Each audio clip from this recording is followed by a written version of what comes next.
В аэропорту Грозного Александра Хлопонина встречал глава республики Рамзан Кадыров вместе с членами правительства. А уже в ходе отдельной встречи говорили о реализации программы «Юг России». В соответствии с ней в регионе предусмотрено строительство около 20 школ и объектов здравоохранения.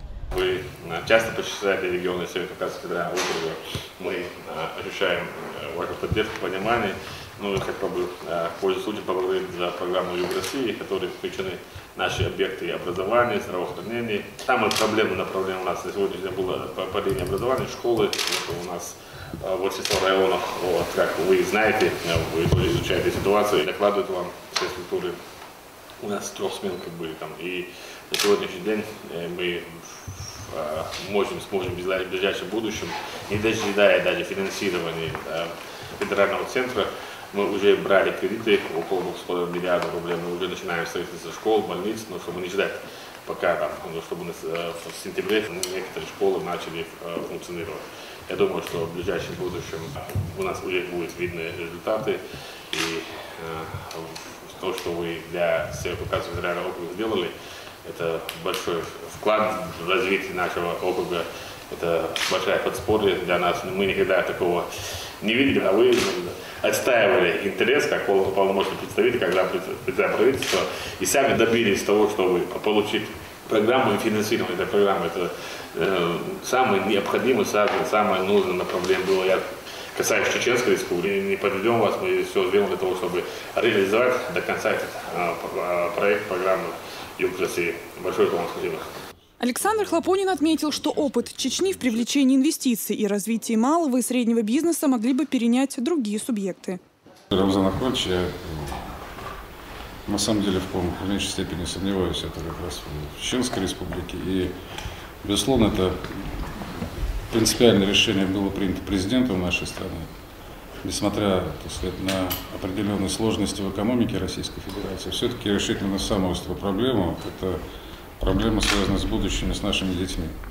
Конечно, образование детей в 3 смены, оно никакого качественного образования нам не даст. Мы видим, как развивается Чеченская республика, это действительно и дороги, и здания, и учреждения. Это фактически это самая современная сегодня территория.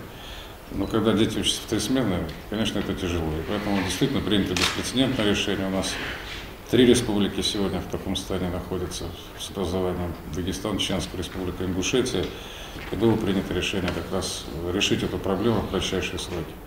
Да, мы точно понимаем, что основное финансирование у нас будет с 2015 года. И тем отраднее, и хотел бы как раз пример ваш показать и в других территориях, когда вы, не дожидаясь финансирования, точно знаете, что деньги и ресурсы заложены все под это, вы уже начали строительство опережающими темпами. Это очень правильное решение. Нам, в конце концов, что нам быстрее, чем дети пойдут и получать качественное образование, тем это будет лучше.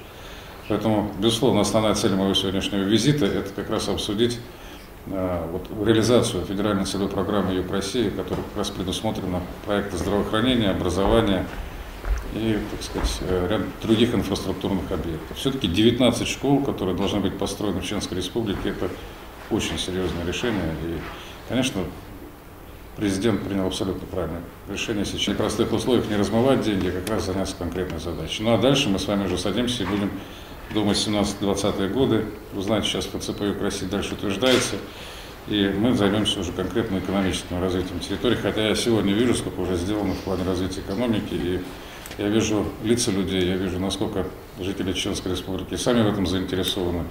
Это не может не радовать. Поэтому вам огромное спасибо за ту работу, действительно, которую проводите на территории. Мы стараемся, чтобы народ был доволен, и политика, которую проводит федеральный центр во главе с Путиным Владимировичем, чтобы соответствовала сегодняшней ситуации в Чеченской республике. У нас абсолютно нет никаких проблемных вопросов в республике. Мы идем по пути, который начал наш первый президент Ахмат Хаджи Кадыров и Владимир Путин. Это благополучие населения. Сегодня никакой опасности со стороны террористов у нас нет, и политических, общественных каких-то организаций. Мы строим правовое государство и ощущаем поддержку, понимание и Северо-Кавказского федерального округа, и федерального центра. И то, что действительно сегодня у нас есть возможность строить школы, это самое проблемное направление было у нас, потому что дети ходили в школу, но ходили не такие условия, как другим. Да, и в трехсменках, и загруженность учителей, проблемы на направлении. И то же самое по линии здравоохранения. Спасибо, что вы приехали. Я вам письменно напишу все остальные наши проблемы, как всегда. Если вы нам рассмотрите, дадите поручение своим записным помощникам, чтобы они тоже прорабатывали в правительстве там, и без вашего участия, как вы там преподносите, так и принимают решения. И если вы изучаете изнутри проблемы, вот, приезжаете в регион, я знаю, как вам трудно, но мы будем стараться, чтобы не создавать вам проблемы, а наоборот, чтобы вы гордились и радовались нами. Мне не трудно, мне приятно. Мне всегда приятно работать, когда виден результат. Я единственное, что считаю, Рамзан Ахматович, пора нам в хоккей начинать играть уже. Да, уже надо хоккей, надо до Олимпиады, чтобы начали играть. Над пожеланием полпреда в регионе уже работают. В Грозном будет построен многопрофильный спортивный комплекс, в который входит и Ледовый дворец. Широкие возможности для занятия зимними видами спорта откроет и горнолыжный курорт Ведучи. Эти условия полпред президента, возможно, оценит уже в ходе следующего визита. Алевтина Бонадыкова, Аза Исаева, Ибрагим Налаев при поддержке пресс-службы главы и правительства Чеченской Республики. Новости.